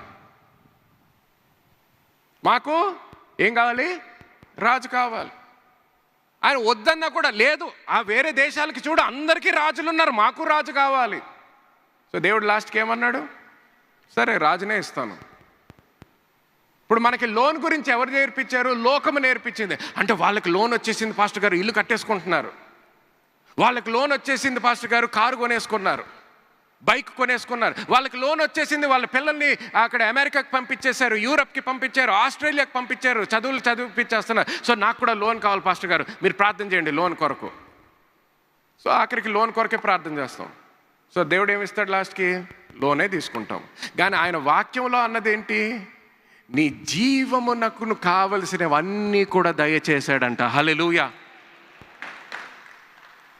ఇప్పుడు చూడండి, ఆ వెలుగు లేదనుకో నీ జీవితంలో, నువ్వు దేని కొరకు అడగాలో కూడా నీకు తెలియదు. ఆయన వాక్యానుసారంగా నువ్వు ఆలోచించలేదనుకో, దేని కొరకు ప్రార్థన చేయాలో కూడా ఆ జ్ఞానం కూడా ఉండదు మనకి. అందుకనే వాక్యం అంత ముఖ్యం మన జీవితంలో. ఏదో మతపరంగా ఈ రోజుకి నేను ఒక వాక్యం చదివేశాను, ఈ రోజుకి ఒక వచనం చదివేశాను పాస్టర్ గారు, నా బైబిల్ రీడింగ్ అయిపోయింది, దాని కొరకు కాదు. నీ జీవితంలో వెలుగు కావాలి కాబట్టి నువ్వు వాక్యం చదవాలి. ఆ వెలుగు ఎప్పుడైతే వస్తుందో ఆ వెలుగు ప్రకారము నువ్వు ఆలోచించగలవు. ఎప్పుడైతే ఆ వెలుగు వస్తుందో అప్పుడు తెలుసుకోగలుగుతావు దేని కొరకు నేను ప్రార్థన చేయాలి, దేని కొరకు నేను ప్రార్థన చెయ్యక్కర్లేదు. సో ఆయన వాక్యంలో ఏమన్నాడు? నీ జీవానికి నీ భక్తికి కావాల్సినవన్నీ కూడా నేను దయచేశాను అంటున్నాడు. గమనించండి, ఏదన్నా దయచేశారు అంటే నీ సొంత శక్తి లేకుండా, నీ ప్రయత్నం లేకుండా ఒకటి నీకు దయచేయబడిందంటే ఏంటి? అది దాని బహుమానం అంటారు. ఏమంటారు? బహుమానం. బహుమానం ఎవరన్నా మీ జీవితంలోకి తీసుకొచ్చి ఇచ్చారనుకోండి, మీరు ఎలా తీసుకుంటారు? ఏమంటారు? థ్యాంక్ యూ అని తీసుకుంటారు, కృతజ్ఞతతో తీసుకుంటారు. సో మనం ప్రార్థన చేసినప్పుడు అయ్యా నాకు ఇది చెయ్యి అయ్యా, అది చెయ్యి అయ్యా అని అడగడం కాదు. అన్యులు అలా ప్రార్థన చేసుకోవచ్చు, క్రైస్తవులు అలా ప్రార్థన చేయకూడదు. కొంతమంది కొత్తగా అనిపించవచ్చు, జస్ట్ టైం ఇవ్వండి నాకు, కొద్దిగా వింటా ఉండండి, ఇమీడియట్గా రిజెక్ట్ చేయొద్దు, వింటూ ఉండండి. గమనించండి, 3 పిల్లలు నా 2 కూతుర్లో కొడుకుని చూశారు ఇందాక. నేను బయట ఎవరన్నా ఇంటి దగ్గరికి వచ్చి బెల్ కొట్టి అమ్మ కొద్దిగా నీళ్ళు ఇస్తారా అని అడగడంలో తప్పు లేదు. కానీ నా పిల్లలు నా దగ్గరకు వచ్చి డాడీ ఈ రోజన్నా కొద్దిగా నీళ్ళు ఇస్తావా, అందులో చాలా తప్పు ఉంది. ఎందుకు? నాకు వాళ్ళతో ఉన్నటువంటి సంబంధము బట్టి.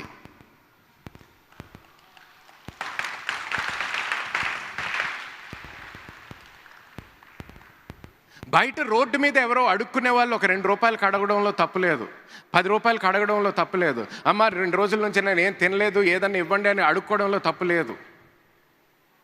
కానీ అదే నా కూతురు వచ్చి నన్ను అలాగ అడుక్కోవడం, అదే నా కొడుకు వచ్చి నన్ను అలాగ అడుక్కోవడం,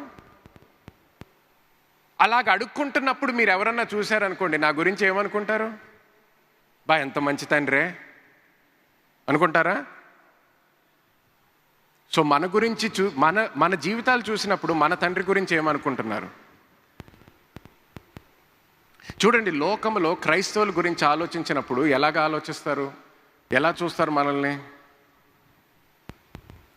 ధనవంతులుగా చూస్తారా? శక్తి ఉన్నవాళ్ళుగా చూస్తారా? హై క్లాస్గా చూస్తారా? లో క్లాస్గా చూస్తారా? ఎప్పుడు కూడా ఉన్నవాళ్ళుగా చూస్తారా? లేని వాళ్ళుగా చూస్తారా? నా ప్రశ్న ఏంటంటే, ఎందుకు? యేసుక్రీస్తుని అలాగెవరన్నా చూడగలిగారా? లేదు.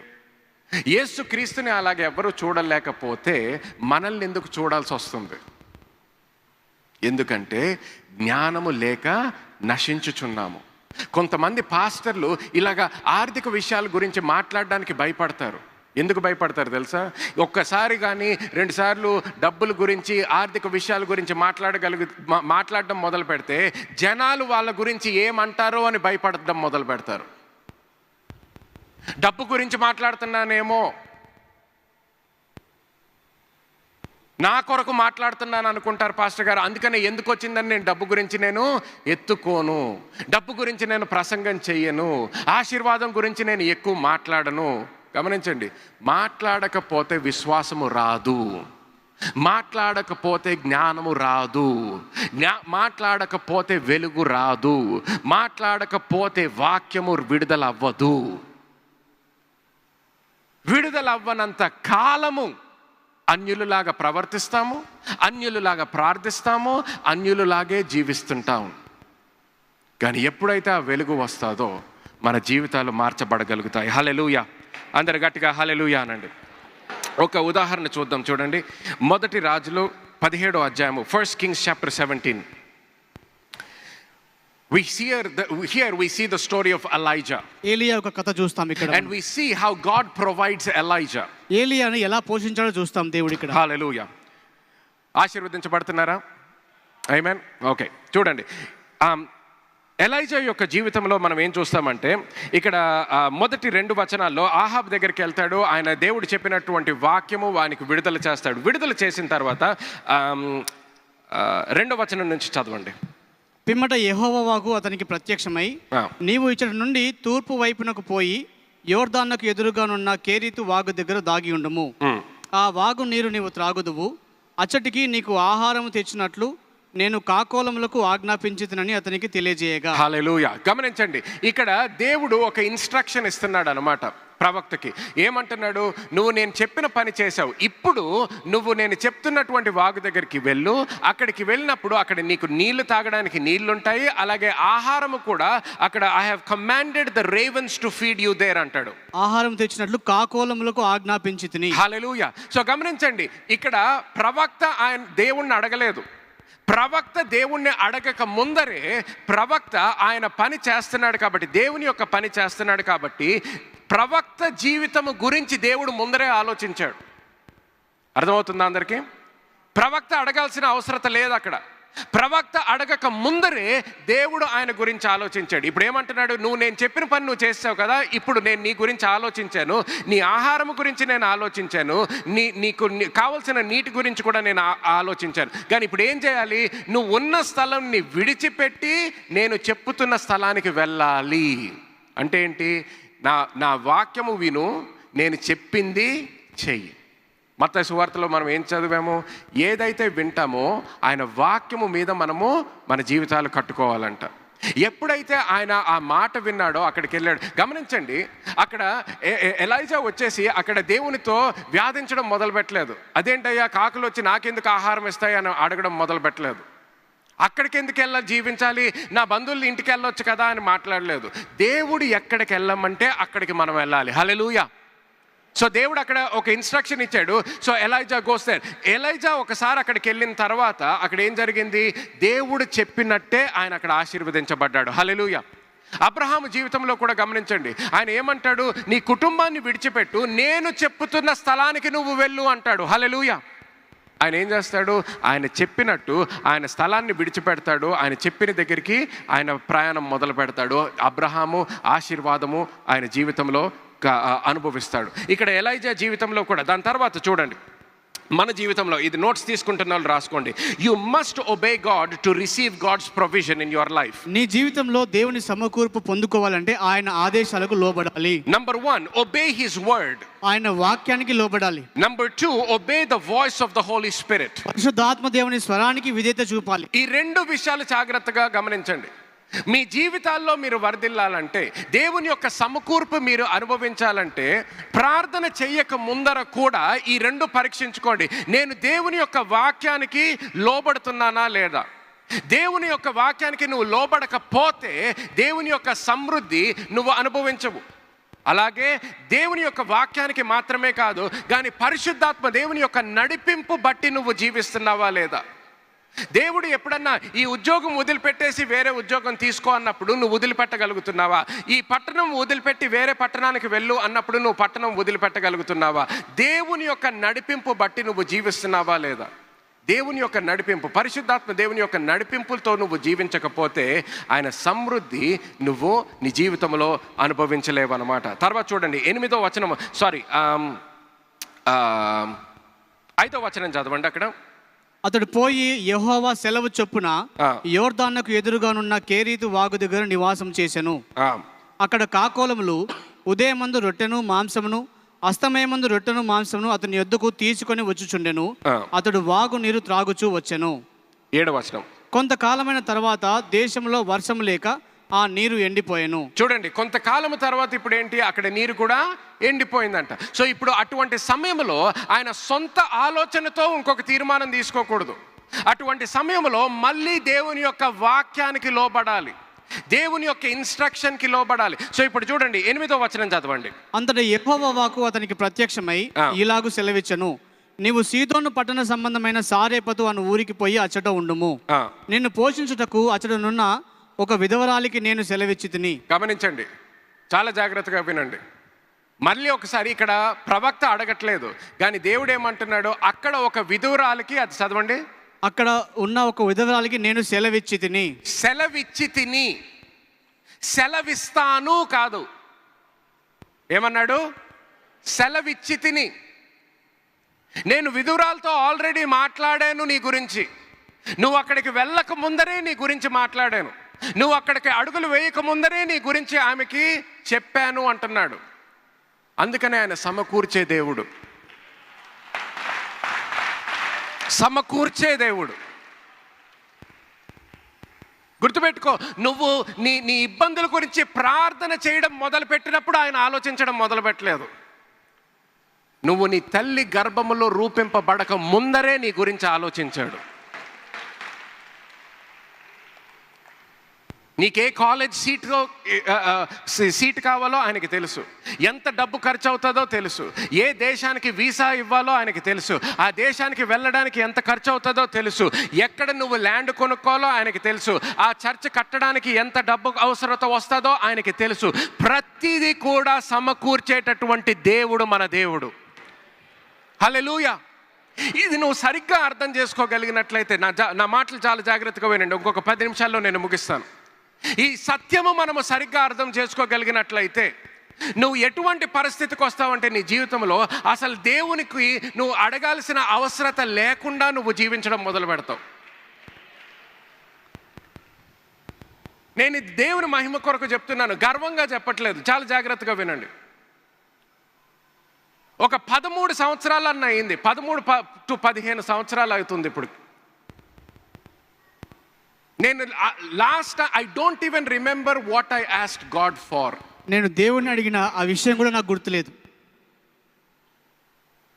లాస్ట్ ఒక ఆల్మోస్ట్ 15 సంవత్సరాల నుంచి నేను దేవుణ్ణి ఏ విషయము కూడా అడగలేదు నా జీవితంలో, ఏ విషయము గురించి కూడా అడగలేదు నేను నా జీవితంలో. నిన్న కొంతమంది వచ్చారు పొద్దున్న సెషన్లో, నిన్న సాయంత్రం సెషన్లో ఎక్కడో ఫస్ట్ డే అనుకుంటా, నేను మా తల్లి తండ్రి చనిపోతున్నటువంటి పరిస్థితిలో కూడా నేను ఫొటోస్ చూపించాను, హాస్పిటల్లో ఎలాగున్నారు, అంబులెన్స్లో ఫొటోస్ కూడా మీకు చూపించాను. అటువంటి పరిస్థితిలో కూడా నేను ఏం చెప్పాను, అయ్యా నా తండ్రిని స్వస్థపరిచయ్యా, మా తల్లిని స్వస్థపరిచయ్యా అని కూడా నేను అడగలేదు. ఎందుకు తెలుసా? 2 పేతురు 1వ అధ్యాయం 3వ వచనము నుంచి నాకు వెలుగు వచ్చింది నా జీవితంలోకి, ప్రత్యక్షత జ్ఞానము వచ్చింది నాకు. ఆ జ్ఞానము వచ్చినప్పటి నుంచి నా జీవితానికి కావలసినవన్నీ కూడా ఆయన సమకూర్చాడు, ఇచ్చాడు అనేటటువంటి సత్యములో నేను నాటబడ్డాను. అంటే పాస్టర్ గారు మీకు ఏం అవసరతలు రావా? అవసరతలు వస్తాయి, వచ్చినా కూడా నాకు ఒకటి తెలుసు, నేను ప్రార్థన చేయక ముందరే దాని గురించి ఆయన ఆలోచించాడు. ఆలోచించిన దేవుడు సమకూర్చే దేవుడు అనేది కూడా నాకు తెలుసు. నేను ఏదో ప్రార్థన చేయడం మొదలు పెడితే అప్పుడు దాని గురించి అయ్యో నేను దాని గురించి మర్చిపోయాను ఇప్పుడు చేయడం అటువంటి దేవుడు కాదు. చూడండి, ఒక్కొక్కసారి మన పిల్లల గురించి వచ్చేసేటప్పటికి ఒక్కొక్కసారి పనుల్లో పడ్డామనుకో, ఒక్కొక్కసారి స్కూల్ టైం మర్చిపోతాం, ఒక్కొక్కసారి ఏదో వాళ్ళకి టిఫిన్ చేయడం మర్చిపోతాం, ఒక్కొక్కసారి పనుల్లో పడి ఇంకేదో మర్చిపోతాం. దేవుడు అలాంటి మర్చిపోయేటటువంటి దేవుడు కాదు. మనకు ప్రేమ ఉంటుంది మన పిల్లల మీద, ఎప్పుడు కూడా వాళ్ళని స్కూల్లో ఇంకో గంట సేపు లేట్గా పికప్ చేద్దామని కావాల్సుకొని చేయము, కానీ ఒక్కొక్కసారి పనుల వల్ల ఏదో జరిగి మనం మర్చిపోతాం, అయిపోయి పిల్లలకి టైం అయిపోయిందని అప్పుడు పరిగెత్తడం మొదలు పెడతాం. కానీ దేవుడు కేవలం ప్రేమించేటటువంటి దేవుడు మాత్రమే కాదు, ఎటువంటి తప్పు కూడా చెయ్యనటువంటి దేవుడు. ప్రతి విషయంలో కూడా ఆశీర్వదించేటటువంటి దేవుడు. సో ఇక్కడ ఏమన్నాడు, నేను విధురాలతో నేను మాట్లాడాను అంటున్నాడు. నువ్వు అక్కడికి వెళ్ళు అంటాడు. మరి ఒకసారి ప్రవక్త ఏం చేస్తాడు, ఆ విధురాల దగ్గరికి వెళ్ళడం మనం చూస్తాం. త్వరగా చదువుదాం, చూడండి. 10వ వచనం చదవండి. అందుకు అతడు లేచి సారేపతునకు పోయి పట్టణపు గవిని యొద్దకు రాగా, ఒక విధవరాలు అచ్చట కట్టెలు ఏరుచుండుట చూచి ఆమెను పిలిచి, త్రాగుటకై పాత్రతో కొంచెం నీళ్లు నాకు తీసుకొని రమ్మని వేడుకొనెను. ఆమె నీళ్లు తేబోవుచుండగా అతడు ఆమెను మరలా పిలిచి, నాకు ఒక రొట్టె ముక్కను నీ చేతిలో తీసుకొని రమ్మని చెప్పెను. అందుకామె, నీ దేవుడైన యెహోవా జీవము తోడు, తొట్టిలో పట్టెడు పిండియు బుడ్డిలో కొంచెం నూనెయు నా యొద్ద నున్నవే గాని అప్పమొకటైనా లేదు. మేము చావక ముందు నేను ఇంటికి పోయి వాటిని నాకును నా బిడ్డకును సిద్ధము చేసుకుని కొన్ని పుల్లలు ఏరుటకై వచ్చితున్నాను. అప్పుడు ఏలియా ఆమెతో ఇట్లనను, భయపడవద్దు, పోయి నీవు చెప్పినట్లు చేయము. అయితే అందులో నాకు ఒక చిన్న అప్పము మొదట చేసి నా ఎద్దుకు తీసుకొని రమ్ము. తర్వాత నీకును నీ బిడ్డకును అప్పములు చేసుకొనము. ఓకే, అక్కడ కాకుండా పక్కన ఉన్న వాళ్ళతో చెప్పండి, భయపడొద్దు అనండి. భయపడొద్దు. చూడండి, ఆ వ్యక్తి ఇప్పుడు ఏలియా అక్కడ ఒక విషయం నేర్పిస్తున్నాడు ఆ విధురాలకి. విధురాలు ఏమంటుంది, నీకు ఇవ్వడానికి నాకు లేదు, నేను నా కుమారుడు ఇద్దరము తిని ఆఖరిసారి ఇంకొకసారి తినేసి మేము మరణించబోతున్నాము అంటాడు. అటువంటి సమయంలో ఏమంటాడు ఏలియా, భయపడొద్దు, కానీ నువ్వు తినక ముందరా, నీ కుమారుడు తినక ముందరా నాకు తయారు చేసి తీసుకురా అంటాడు. నాకు తీసుకురా రొట్టెని, bake me the cake first and bring it to me. నాకు మొట్టమొదటిగా తీసుకురా. ఎందుకు అంటున్నాడు అనేది ముఖ్యం. ఇక్కడ ఉన్న దైవజనులు అందరూ చాలా జాగ్రత్తగా వినండి ఇప్పుడు నేను చెప్పబోతున్నటువంటి విషయం. ప్రతి పాస్టర్, ప్రతి ఇవాంజలిస్ట్, ప్రతి దైవజనుడు, దైవజనరాలు చాలా జాగ్రత్తగా వినండి నేను ఇప్పుడు చెప్పబోతున్నటువంటి విషయం. అక్కడ ఎందుకు అన్నాడు, చాలామంది మనం అటువంటి పరిస్థితిలో ఉంటే, అమ్మో నేను అటువంటిది చెప్తే ఇప్పుడు వేరే వాళ్ళు నా గురించి ఏమనుకుంటారో అని చెప్పకుండా ఆగిపోతాము. కానీ ప్రవక్త ఏమంటాడు, నువ్వు తినొద్దు, నీ కుమారుడు తినొద్దు, మొట్టమొదటిగా నాకు తీసుకురా అంటాడు. ఎందుకంటున్నాడు తెలుసా, ఇప్పుడు వరకు ఆయన జీవితంలో ఏం చేశాడు, దేవుని యొక్క ఆజ్ఞ విన్నాడు, దాన్ని బట్టి ప్రవర్తించాడు. ప్రవక్తకి దేవుడు ఏం చెప్పాడు, నేను నీ గురించి విధురాలకి సెలవిచ్చి ఆజ్ఞ ఇచ్చాను, చెప్పాను అంటున్నాడు. సో ప్రవక్త అక్కడికి వచ్చినప్పుడు మొట్టమొదటిసారి వినట్లేదు ఆ ప్రవక్త గురించి. ఆ విధురాలకి ప్రవక్త గురించి దేవుడు ఆల్రెడీ మాట్లాడాడు. ఇప్పుడు దేవుడు మాట్లాడిన తర్వాత విధురాలు ఆయనకి ఆహారము తీసుకురాకుండా ఆమె ఆహారము తిన్నదనుకోండి, ఏం జరుగుతుంది, ఇప్పుడు ఆమె జీవితం రాయి మీద కట్టుకోవట్లేదు. అర్థమవుతుందా నేను చెప్పింది? రాయి మీద కట్టుకోవట్లేదు ఇప్పుడు ఆమె జీవితము. నువ్వు విన్నావమ్మా, నువ్వు దేవుని స్వరము విన్నావు, దేవుడు నాకు చెప్పాడు నీతో మాట్లాడాడని, దేవుడు నాకు చెప్పాడు కాబట్టి ఇప్పుడు నువ్వు చేయాల్సింది, భయముతో నువ్వు ఆలోచనలు పెట్టుకోవద్దు, భయముతో ప్రవర్తించొద్దు, దేవుడు చెప్పిన దాన్ని బట్టి నువ్వు చెయ్యి. దేవుని యొక్క ఆజ్ఞ ప్రకారము ఆలోచించు, దేవుని యొక్క ఆజ్ఞ ప్రకారము నువ్వు ప్రవర్తించు. సో దేవుని యొక్క ఆజ్ఞ ఏంటి, ప్రవక్త రాబోతున్నాడు నీ జీవితంలోకి. ఆ ప్రవక్త వచ్చినప్పుడు నీ సొంత ఆలోచనలతో ప్రవర్తించొద్దు, భయముతో ప్రవర్తించొద్దు, నేను చెప్పిన వాక్యము బట్టి ప్రవర్తించు. హల్లెలూయా. ఎందుకంటున్నాడు, ఎందుకంటే దేవునికి కేవలము ప్రవక్తలకి సమకూర్చేటటువంటి దేవుడు కాదు ఆయన.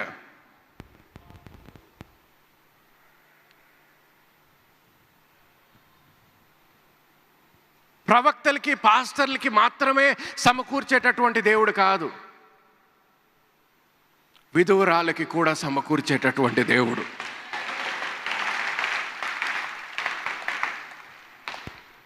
ఎవ్వరు పట్టించుకోనటువంటి వ్యక్తులని కూడా సమకూర్చేటటువంటి దేవుడు. ఇప్పుడు దైవజనులు ఎప్పుడైతే వేరే వాళ్ళు మన గురించి ఏమనుకుంటారో,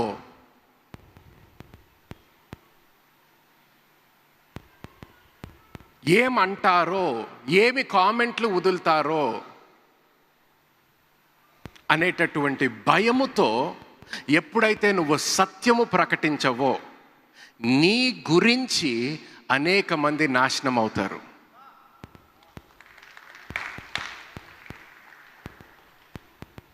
ఆ రోజు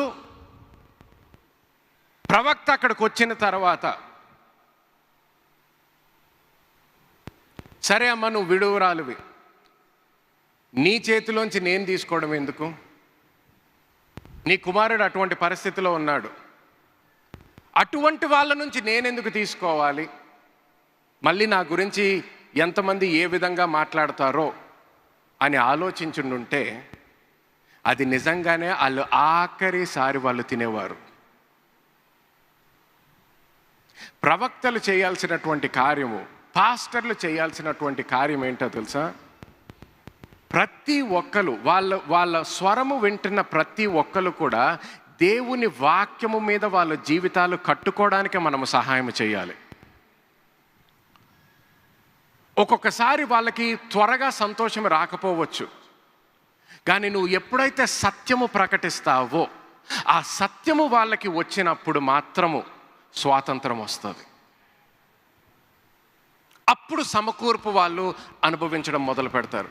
సో ఆ రోజు ఏమైంది, ఆ ప్రవక్త చెప్పిన దాన్ని బట్టి ఆమె లోబడింది కాబట్టి ఆ రోజు ఆమె ఆఖరిసారి తినలేదు. కానీ తర్వాత కూడా చూడండి, ఇక్కడ వచనం చూసినట్లయితే వర్స్ 15 చదవండి.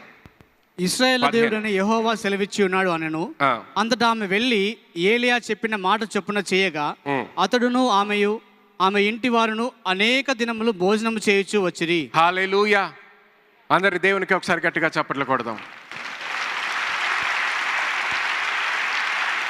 అనేక దినములు ఒక్కసారి తింటామని అనుకుంది. అటువంటి ఆమె జీవితంలో దేవుడు ఎలా సమకూర్చాడు చూడండి. అనేక దినములు వాళ్ళందరూ కూడా తినగలిగారంట. హల్లెలూయా. చూడండి, ఆఖరి ఇంకొక 5 minutes ఇవ్వండి, నాకు మళ్ళీ ఛాన్స్ దొరకదు. వింటారా ఇంకొక 5 నిమిషాలు? ఓకే. ఇప్పుడు పాస్టర్ గారు ఇదంతా బాగానే ఉంది, కానీ నేను ప్రవక్తని కాదు కదా, నేను నూతన నిబంధనలో జీవిస్తున్నాను. ఇప్పుడు మరి నా జీవితం ఏంటి, నా పరిస్థితి ఏంటి, నా అప్పు గురించి ఒకసారి మాట్లాడండి. చూడండి, గలతీయులకి రాసిన పత్రిక 3వ అధ్యాయానికి మన బైబిల్స్ తెలుసుకుందాం. I can have somebody on the keys. గలతీయులకి రాసిన పత్రిక 3వ అధ్యాయము 13వ వచనం చదవండి. ఆత్మను గూర్చిన వాగ్దానము విశ్వాసం వలన మనకు లభించినట్లు. లేకపోతే ఒక్క నిమిషం, sorry, go to Genesis chapter 12.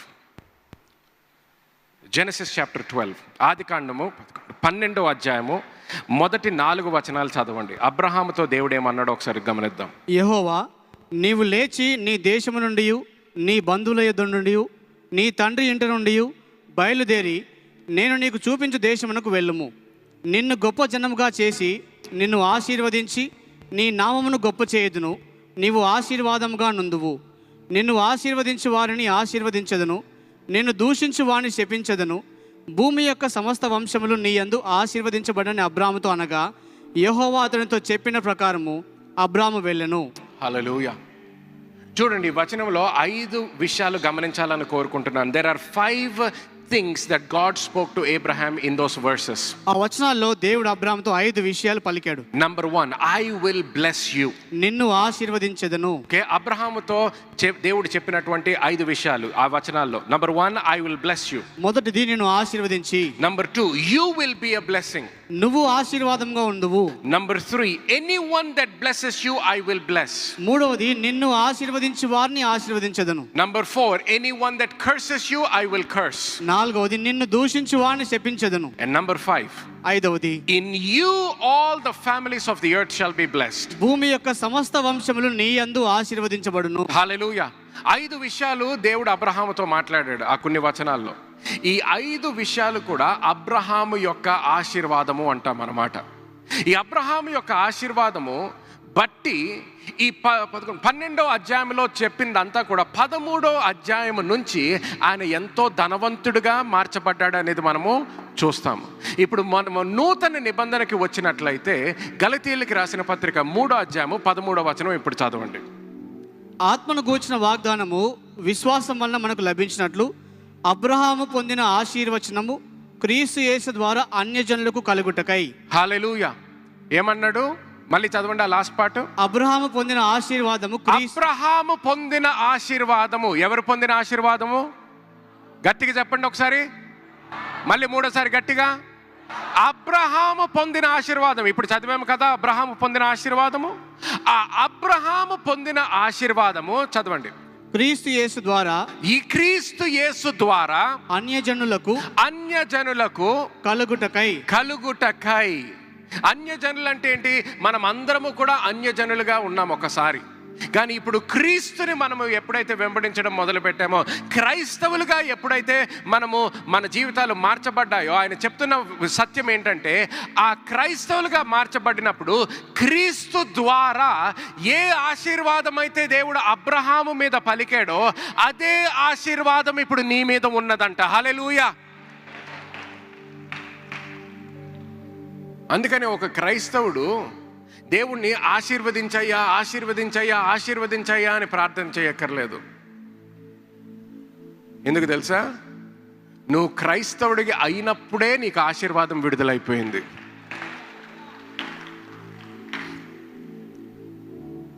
నువ్వు ఆయన కుటుంబంలో పుట్టినప్పుడే, నూతన సృష్టిగా మార్చబడినప్పుడే, ఆ నూతన సృష్టిగా దేవుడు నిన్ను తయారు చేసినప్పుడే ఆశీర్వాదముతో తయారు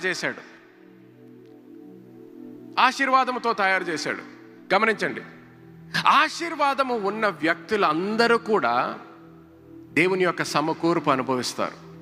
ఆశీర్వాదము ఉన్న ప్రతి వ్యక్తి కూడా దేవుని యొక్క సమృద్ధిలో జీవిస్తారు. ఇప్పుడు చూడండి, ఇందాక చెప్పాను కదా కొన్ని ఎగ్జాంపుల్స్. ఆదాము యొక్క జీవితంలో గమనించినట్లయితే he began in a place of blessing, ఆశీర్వాదపు స్థానంలో మొదలు పెట్టాడు. but then he ended up in a place of curse. తర్వాత శాపంలోనికి వచ్చేసాడు ఆయన. That means he moved from a place of prosperity to poverty. కాబట్టి ఐశ్వర్యం నుంచి దరిద్రంలోనికి వెళ్ళిపోయినాడు. ఐశ్వర్యం నుంచి దరిద్రంలోకి వచ్చాడు. ఎవరు? ఆదాము. కానీ ఆదాము మీద ఉన్నటువంటి ఆశీర్వాదం ఇప్పుడు అబ్రహాము మీదకి వచ్చింది. సో అబ్రహాము మీదకి ఆశీర్వాదము వచ్చినప్పుడు ఏం జరిగింది? పేదరికము నుంచి ఎక్కడికి వచ్చాడు? సమృద్ధిలోకి వచ్చాడు అన్నమాట. హల్లెలూయా. అలాగే ఇస్సాకు జీవితంలో గమనించండి. ఇస్సాకు జీవితంలో కూడా ఆయన ఒక సమయంలో ఆయన కుటుంబం అంతా కూడా ఫ్యామిన్ అంటే కరువు ప్రాంతంలో జీవిస్తున్నారు. కరువు ప్రాంతంలో జీవిస్తున్న ఆశీర్వాదముతో జీవిస్తున్నాడు. దేనితో జీవిస్తున్నాడు? గట్టిగా చెప్పండి, గట్టిగా. ఆశీర్వాదముతో జీవిస్తున్నాడు. సో అందుకని నువ్వు వరంగల్లో ఉన్నా, హైదరాబాద్లో ఉన్నా, న్యూఢిల్లీలో ఉన్నా, బాంబేలో ఉన్నా, దుబాయ్లో ఉన్నా, ఆఫ్రికాలో ఉన్నా, ఎక్కడ ఉన్నా కూడా నువ్వు ఆశీర్వాదముతో ఉన్నావు అనేది నువ్వు మర్చిపోవద్దు. సో ఆశీర్వాదముతో ఉన్నాడు కాబట్టి, పుట్ ద టేబుల్ ఫర్ మీ.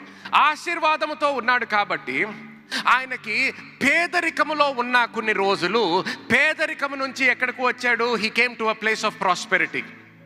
ఐశ్వర్యంలోకి వచ్చాడు. హల్లెలూయా. ఐశ్వర్యంలోకి వచ్చాడు.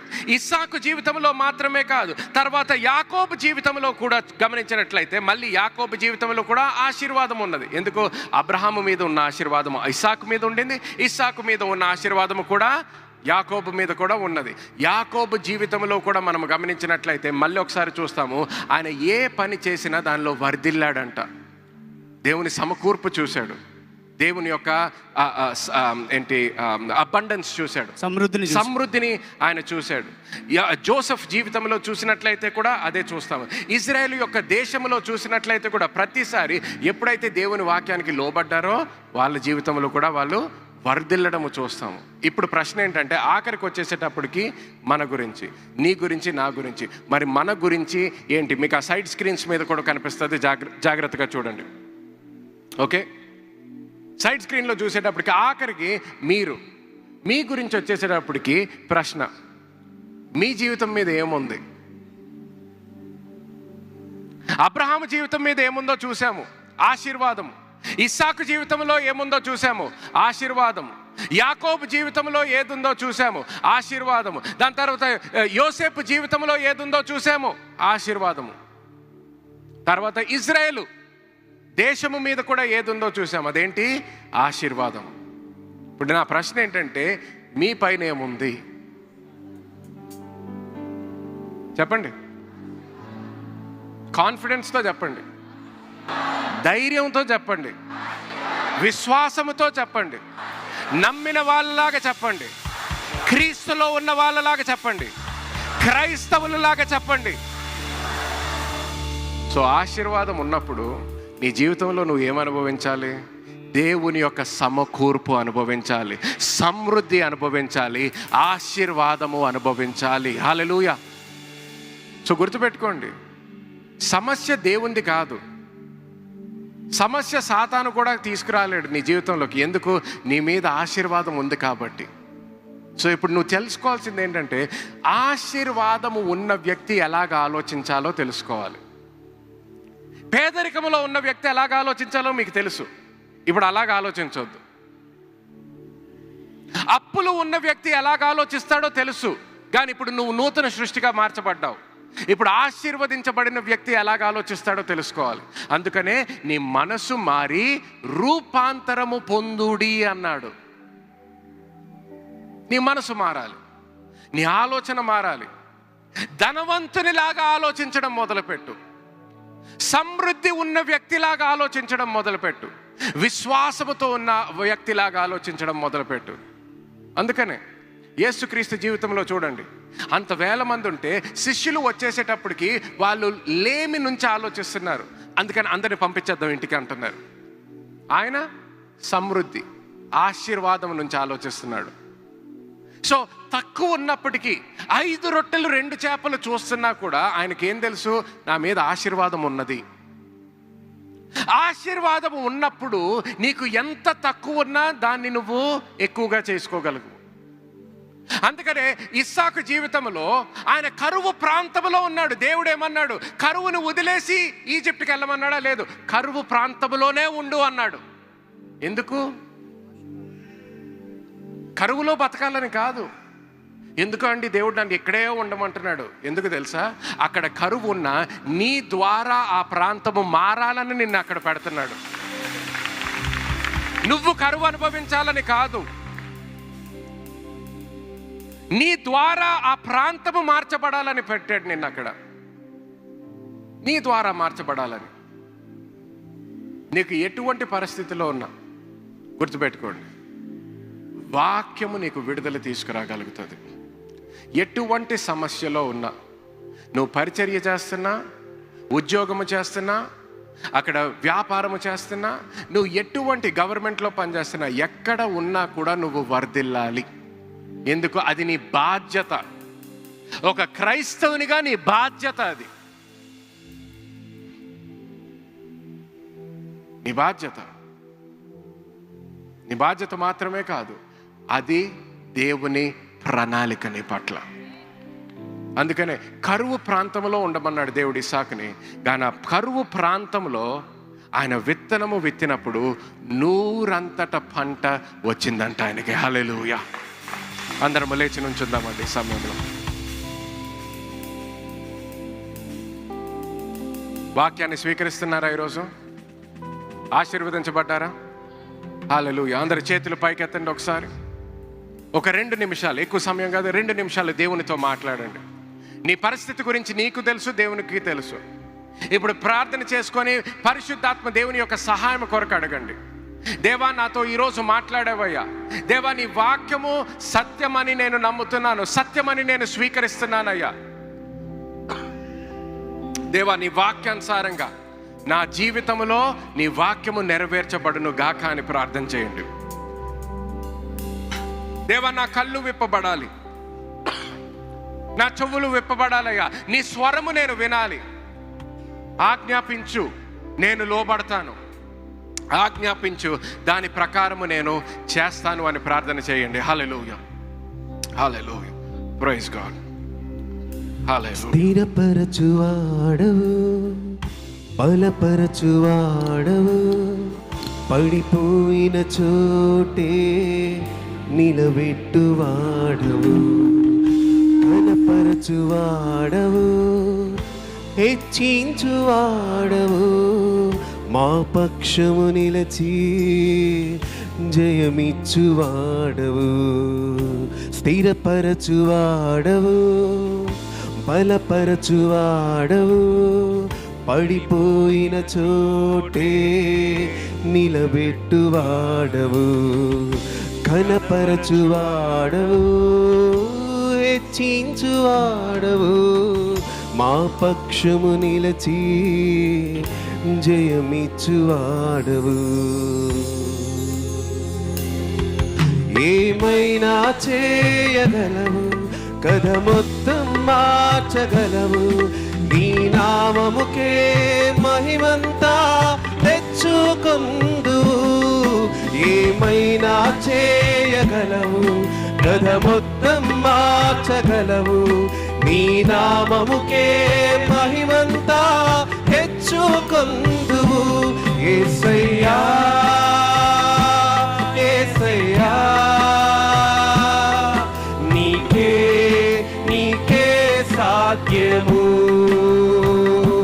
యేసయ్యా యేసయ్యా, నీకే నీకే సాధ్యము. సర్వకృపానిధి మా పరమ కుమ్మరి, నీ చేతిలోనే మా జీవమున్నది. సర్వకృపానిధి మా పరమ కుమ్మరి, నీ చేతిలోనే మా జీవమున్నది. మా దేవా నీ ఆలోచనలన్నీ ఎంతో గొప్పవి, మా ఊహకు మించిన కార్యములెన్నో జరిగించుచున్నవి. మా దేవా నీ ఆలోచనలన్నీ ఎంతో గొప్పవి, మా ఊహకు మించిన కార్యములెన్నో జరిగించుచున్నవి. ఏమైనా చేయగలవు, కథ మొత్తం మార్చగలవు, నీ నామముకే మహిమంతా తెచ్చుకొందు. ఏమైనా చేయగలవు, కథ మొత్తం మార్చగలవు, నీ నామముకే మహిమంతా తెచ్చుకొందు. యేసయ్యా యేసయ్యా, నీకే నీకే సాధ్యము. యేసయ్యా యేసయ్యా, నీకే నీకే సాధ్యము. హల్లెలూయా.